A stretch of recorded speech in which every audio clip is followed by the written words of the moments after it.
Naging produktibo para kay Pangulong Ferdinand Marcos Jr. ang kanyang pagbisita sa Singapore. Sa kanyang arrival statement, sinabi ng Pangulo na sa kanyang courtesy call kay Singaporean Prime Minister Lawrence Wong, muling pinagtibay ng dalawang bansa ang bilateral relations nito sa gitna ng mga hamon na kinakaharap ng rehiyon at ng buong mundo. Tinalakay-anya nila ng Prime Minister ang pagsusulong ng kalakalan at pamumuhunan paggamit ng artificial intelligence na nakakaapekto sa ilang industriya, edukasyon, kapaligiran, healthcare at people-to-people exchanges.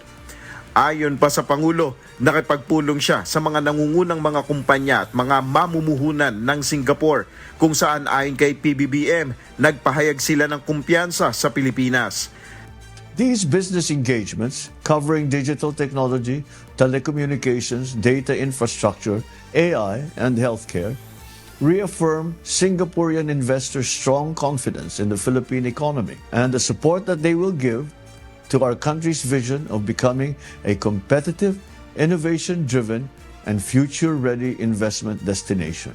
Nakaharap rin ni Pangulong Marcos ang Singtel Group at ABC Impact ukol sa kanilang patuloy na pamumuhunan at planong pagpapalawig ng negosyo sa bansa. Ayon pa sa Pangulo, humarap rin siya sa Milken Institute's roundtable discussion at ipinresinta ang mga mahalagang investment opportunities sa Pilipinas.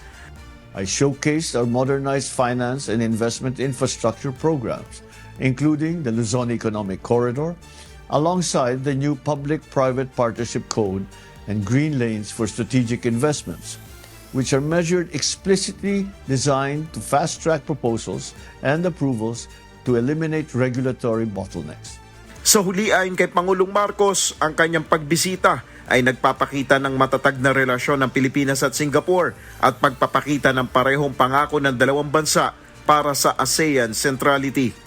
Nel Baribuhok, humahataw sa balita ngayon.